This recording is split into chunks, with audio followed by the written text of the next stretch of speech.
Esta vez va a ser rápida. Él me preparó para esto. Trump lo que tiene que hacer, no sé. No pestañear, ¿no? No pestañear, venir bien peinado y no perder el tiempo porque va a ser rápido. It's hard to count that dude out. He's such an animal. Yeah, he can land the shot, but... And it's in the White House. Who knows? Who knows what's going to happen? But that dude has the touch of death. Yeah. He has the touch of death. And he's not a big guy. I've never seen him in person, but I was talking to somebody recently, and they said, no, he's... So now he's fighting Justin Gaethje, which I believe he's gonna win this fight. Topuria has warned of a quick finish at the White House event, even sending a message to Donald Trump. He expects the fight to end almost immediately after it begins. 14 de junio, Casablanca, ¿y qué tiene que hacer Trump? Trump lo que tiene que hacer, no sé. No pestañear, ¿no? No pestañar, venir bien peinado y no perder el tiempo porque va a ser rápido. No sé si alguien le ha avisado ya que el gran protagonista de su cumpleaños va a ser un español, y no es que ahora mismo nos quiera mucho a los españoles. Yo no creo que tenga ningún problema con los españoles, la verdad. No lo he conocido personalmente, espero conocerlo ahora cuando vaya. Creo que tenga ningún problema con los españoles, si no, en primer lugar, no estaría en ese evento. Y ahora ya que estoy, espero que me invite a la fiesta de su cumpleaños. ¿Y algún consejo para Trump? Que no parpadee y no se ponga a peinarse porque va a acabar rápido. However, Ilia Topuria dismissed any talk of underestimating Justin Gaethje, stressing that his accomplishments demand full respect. He drew parallels to his own move up in weight, where he overcame doubt and shut critics down with a decisive finish. Topuria acknowledged Gaethje's threat, but remained fully confident, backing himself to end the fight in the first round. Sí, ¿por qué no? A ver, es lo que te digo. Yo recuerdo cuando cambié de categoría, iba a subir en peso ligero, todos decían que era pequeño, que me iban a finalizar, que me iban a noquear, que no sé qué, que no sé cuánto. Después subo, noqueo a Charles y ahora se anuncia el combate de Justin Gaethje. Es como si peleara con, no sé, con una persona que nunca hizo nada. Y lo están subestimando más de la cuenta. Y ese efecto no sé a qué se debe, pero lo que está claro es un tío durísimo, un tío que sin lugar a duda acabará dentro del Salón de la Fama y que representa mucho peligro. Yo creo que el público ya me ha conocido, ya están más conscientes de las habilidades que represento dentro del octógono, y también como analizando el estilo de pelea que trae Justin Gaethje, es como lo más probable es que acabe dormido en el primer asalto. Estoy muy seguro de mi victoria. The lightweight champion is showing strong confidence ahead of his fight with Justin Gaethje, even updating his record to 18-0 as a clear message to his opponent. He believes his preparation is complete, and every detail has been covered in training. Talk to me about the mentality of that, because I want to get inside your head. I'm fascinated with the way that you think, okay? I want to talk about things like that, where you upgrade your bio. The win has already been done. The night before the fight, where you take the team out for a celebration, the win has already been done. I want to talk about that. Explain that a little bit more. Where does that come from? I always used to say, like, the medals are earned in the training, in the competition, you just go to collect them. I used to work so hard that I don't have any doubts about my victory. You know, I know that all the homework is done, that I did everything that I could, and there's no way that I'm not gonna get that victory. Where does that mentality come from? Maybe because I love the feeling of winning. Maybe from that, I love winning. Ilia Topuria has sent a brutal warning to Justin Gaethje ahead of their fight. Topuria is putting serious work into his striking during camp, aiming to add another big knockout to his record.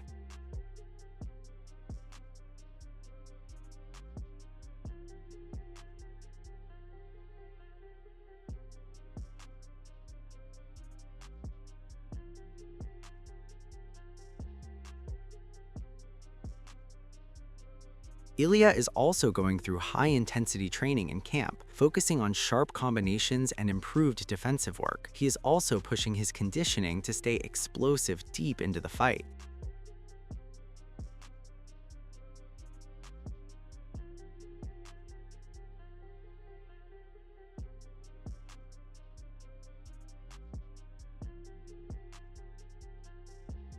Ilia Topuria believes he has already achieved everything he aimed for in his fighting career. He adds that competing inside the White House is now the next major opportunity he couldn't turn down. Desde el punto de vista deportivo, siento que a nivel personal he complacido como todos los deseos que tenía de convertirme en campeón del mundo, de defenderlo, de subir y conseguir otro título. Ahora dentro de la Casa Blanca, que era algo irrechazable, ¿no? De, a ver, tengo que entrar dentro de la Casa Blanca y competir ahí, ¿no? Porque yo al final mi vida no lo baso en las cosas materiales que voy consiguiendo, sino en los momentos que soy capaz de crear, ¿no? Que el día de mañana podré contárselo a mis hijos, a mi nieta, a mis amigos, vivirlo con mis amigos y con mi gente más cercana. Son experiencias únicas. No le puedes decir que no a ese tipo de oportunidades. Meanwhile, Merab Dvalishvili has also explained why he has never considered a training camp with Ilia Topuria in Spain. He said training with Topuria would be too risky, as sparring or wrestling sessions could easily lead to injury due to his power and intensity. Of course, I love to hang out and train with my brother Ilia Topuria, but second thing is, if I training with him, I have to share some rounds with him, like, and I have to either sparring or wrestling, which is not fun, you know. I don't want to get hurt because this guy hurts people, you know. Even I think even he hits hard his brother. they told me they kill each other, the brothers, you know, Alexander Topuria and Ilia Topuria. So Ilia's Paul, he has these highlights, like this how he knocks the random training partners, like how in big guys, like tall guys, he just knocks people out.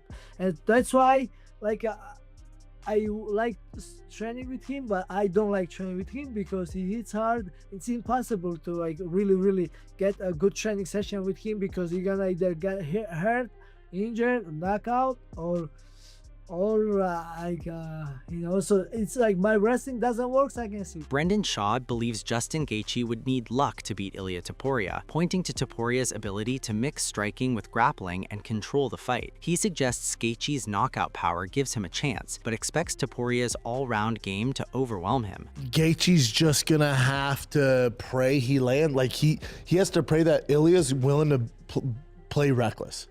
I don't know if Ilia is. He has to pray to God that Ilia kind of approaches the same way he did with Charles Oliveira, where he sat down. Now Topuria does get hit, so Justin's like, hopefully he's down, because then I have a chance. Because if Ilia goes, no, I'm mixed martial arts today, I'm gonna take your ass down, wear you out, and then knock you out. With Justin, he has to pray to God. Ilia's like, let's make it entertaining. Points to the ground, you know, which he does. So then it's like, all right, because Justin does have knockout power, kind of. Not to Ilia's power. I mean, he knocked out Justin. Yeah, hot second ago. But other than that, he's not like a big knockout artist. But either way, if you're throwing caution in the wind, he has to hope Ilia does that. Then he has a, you know, coin flip there. Sure. Because Ilia does get hit a little bit. He does. On the flip side, Beneil Dariush believes the fight between Justin Gaethje and Ilia Topuria could be closer than many expect. He points to Gaethje's unorthodox, pressure-heavy striking style, saying it often disrupts clean strikers and forces them into his kind of fight. So I would say, because Justin's so good at like a dirty style of striking, it's like a dirty boxing, but kickboxing, whatever you want to call it, it throws good strikers off. Like look at his fight with Rafael Fiziev. Rafael Fiziev is a very clean technical striker. You look at his fight with Rufi, it's a beautiful fight. It's a beautiful striking fight. You look at his fight with Bahamundos, beautiful striking fight. You look at his fights with Justin Gaethje and you're like, that's just an ugly slugfest, but that's because Justin Gaethje is able to make you fall into his fight. It may look ugly to you, but that's how Justin wants to fight. And if he was able to do that with Rafael Fiziev, I think he could possibly do it with Ilia as well. So I think the fight might be closer than people expect, is the way I would put it. However, Merab Dvalishvili believes Arman Tsarukyan won't be able to take down Ilia Topuria and expects a knockout finish. He argues Topuria's championship level makes him too strong to control on the ground and dangerous enough on the feet to end the fight. I respect Arman Tsarukyan too, and he's a great athlete, great fighter. But I think since Ilia is championing this weight class, even if Arman fights Ilia stylistically, he beats Arman. Oh. Because yeah, you can't take Ilia down. It doesn't even make sense to wrestling with him, and then Arman has to box with Ilia too, and Ilia will knock out Arman Tsarukyan too. I don't know. That's my honest answer. Meanwhile, Merab Dvalishvili believes Ilia Topuria was more interested in fighting Islam Makhachev than Justin Gaethje. Ilia Topuria, Justin Gaethje, how are you seeing it? I mean, Ilia is my friend, as you mentioned, but I mean, I training with Ilia, and I never felt something like this with any other training partners, even big guys. Ilia is different level. Like, he hits hard. He's so technical, so smart, and he will finish his next opponent too.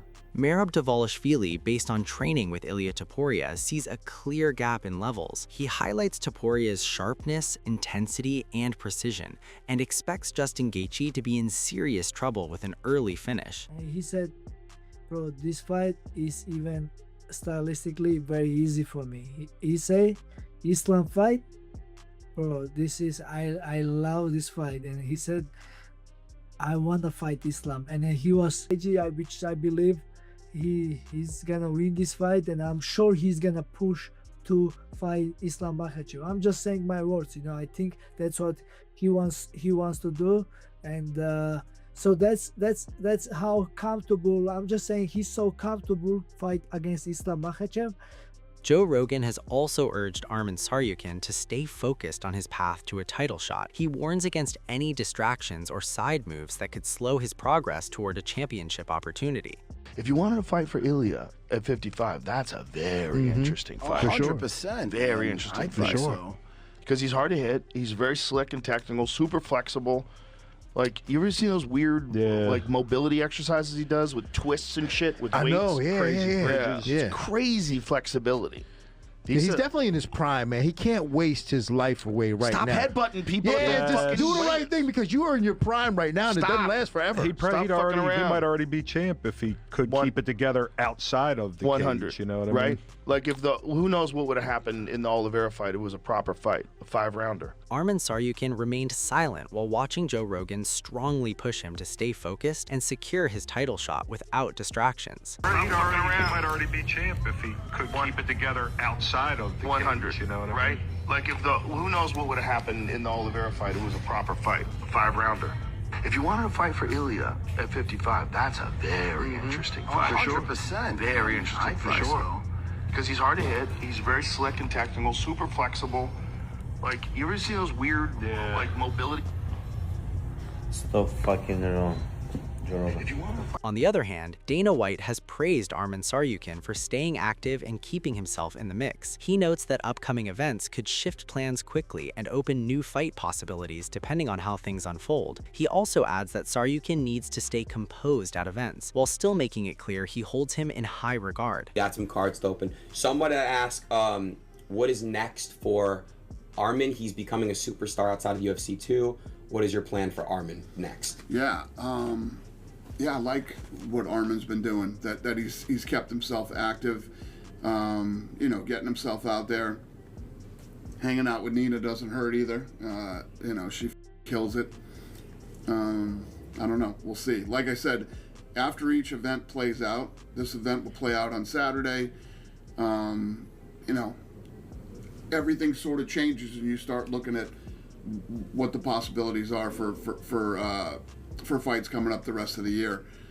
We'll see what happens with Arman. All right. Arman needs to not be a maniac when he shows up to the event, and you know, and I like Arman though. Yeah. Arman Tsarukyan continues to push for a title opportunity and sees a fight with Ilia Topuria. He expects it to split opinion and create major hype with both at their peak. It has to be you next. If it's not you next, then we have a massive problem. Me? It has to be you, Arman. Come on. Problem gonna have my fans with UFC. Me, I'll stay out of the problem. There's no one else. It's one of the biggest fights the UFC can do. You versus Ilia, if he wins, and I think he's gonna win. It's a gigantic fight. Yeah, can imagine me versus Ilia on the White House. Everybody gonna talk about that fight. White House, no White House. Yeah. Who cares? Put it anywhere. Put it in Madrid. Yeah, great fight because we are both on young and on our prime, and like 50% gonna think I'm gonna win, 50% gonna think Ilia gonna win, and it's gonna be like a massive fight. Chael Sonnen feels that Arman Tsarukyan doesn't fit the BMF title image, saying it is meant for veteran names rather than rising fighters. Charles does look pretty good. Charles in a BMF does look pretty good. But a BMF largely is restored for somebody whose title days are over, but they're still a legend in the sport that you all love. And that's where it would almost disqualify Tsarukyan. He is still on undisputed championship path. So my guess, who is Arman going to fight next? My guess, and it's a broad stroke, I think the oars are out of the water. I don't think they're going to book him. I think whoever Tsarukyan fights next is currently booked. And they're going to wait to see the result of that match. Chael Sonnen suggests that Arman Tsarukyan already has his next fight lined up, with the opponent expected to come from the winner of the White House bout. So, who are you going to put him with? I have a very difficult time making sense of anybody as the roster sits right now, aside from the winner of Gaethje versus Ilia. I have a very hard time, but that doesn't mean it's impossible. Not if you go back to my original hypothesis, which is the potential next opponent for Tsarukyan is currently booked. Colby Covington has pointed to the UFC's internal politics, saying fighters often have limited control over their career direction. He notes that Arman Tsarukyan is dealing with this reality, where accepting opposed fights becomes necessary to stay active or risk being sidelined. Yeah, so if you have no say in what happens. You have no say. You know, Hunter Campbell, who is like the UFC lawyer, he kind of just tells you what direction they're going to go, and it's either you take it or leave it. So you don't really get a choice what you want to do. They just leave you. They just leave you. They ice you. They won't give you fights. They'll just let you sit out there. They'll say, hey, you turn down this fight. Now you're not going to fight for the year. You're not going to make money. They'll freeze you out. Wow. Yeah. So you're forced to take whatever they give you, even if it's not a good move for your career, whatever it is. Yeah, even if it's not a good move and you don't think you're getting paid what you deserve, it doesn't matter. They say, hey, you either accept it, be a company man, or we'll just ice you and you don't get a fight to make money. I think Arman's getting iced right now? He's definitely getting iced because he turned down the title fight. He pulled out on the week of the fight when the UFC was selling this pay-per-view, and then he's the main event and he pulls out. Yeah, but a fight with him, especially with all the social media presence now, would go fucking crazy. It would, yeah. Meanwhile, Arman Tsarukyan has also confirmed he is ready to step in as a backup if anything affects the fight between Ilia Topuria and Justin Gaethje. So he has a coming up fight, and now he said, yeah, if UFC tell me fight Arman, I'll take it. But he has a fight coming up. I'm a backup for that fight. I'm going to be ready if something happens, and I'm going to stay active. TJ Dillashaw has praised Arman Tsarukyan for his elite conditioning, saying his cardio stands out at the highest level. He points to Tsarukyan's work on the bike as proof of his exceptional endurance and gym performance. Sam told me he's the best conditioned athlete he's ever had in the garage. Did he really? And he's done Bo Nickel. Yeah. He's done some he's big done dudes. David Taylor's. Oh, wow. Yeah. For the numbers he's been putting out on the bike, he's the highest conditioned athlete in that garage. Proud of you. And that's not even stay in shape. I'm proud of you. No, I mean, not right now, but when he was in. Sorry, yeah. Meanwhile, Arman Tsarukyan describes a move up in weight for Ilia Topuria as a high-risk gamble. He believes a win would bring huge rewards, but a loss would expose clear flaws. He adds that he is ready to capitalize. It's gonna be smart for him to move up and make a lot of money, and even if he loses to Islam, people say, oh, you know, he take the chance to fight for the third belt. And can imagine if he beat Islam, he's gonna be a legend in this sport. You know, 3 belts. No one done it before. But that means if he would go up there and win, then you don't get to fight him. What about if he loses? He comes back and I beat him again, and the UFC got him out. Yeah. That's the best thing. Joe Rogan has also warned Justin Gaethje about the threat posed by Ilia Topuria. He highlights Topuria's precision, confidence, and finishing ability, describing him as extremely dangerous despite his size and capable of ending fights. Ilia Topuria is. God damn that dude. Dude, I love Justin. I'm a fan. I don't like this matchup for him. Well, you know what? I mean, Justin knows what he's getting into, and it's hard to count that dude out. He's such an animal. Yeah, he can land the shot, but... And it's in the White House. Who knows? Who knows what's going to happen? But That dude has the touch of death. Yeah. He has the touch of death. And he's not a big guy. I've never seen him in person, but I was talking to somebody recently, and they said, no, he's 5'7", you know. He's small, man. He's not big. Yeah. I mean, there's a photo of me standing next to him when we did the podcast. We're standing next to you. He's much smaller than me. And, bro, he puts people into the shadow realm. Yeah. It's just technique and confidence. His confidence is crazy. He had a victory party for the Oliveira fight the night before. Drinking wine. I saw. I don't think he was drinking wine. No? I think he was drinking water the night before, but he has drank wine in weigh-ins. Yeah. When he's getting ready to weigh in, the weight cut. Arman Tsarukyan breaks down the Ilia Topuria versus Justin Gaethje matchup, calling it a waste of time. He believes Gaethje has little chance to win and insists that he himself is the one who should step up to challenge Topuria for the belt. Ilia versus Gaethje is a good fight, but like no chance to Gaethje. Ilia has a better boxing, and I think he's gonna knock him out. They just waste time, you know, waste my time. They gotta put me versus Ilia, and I'll take his belt, and easy money for me.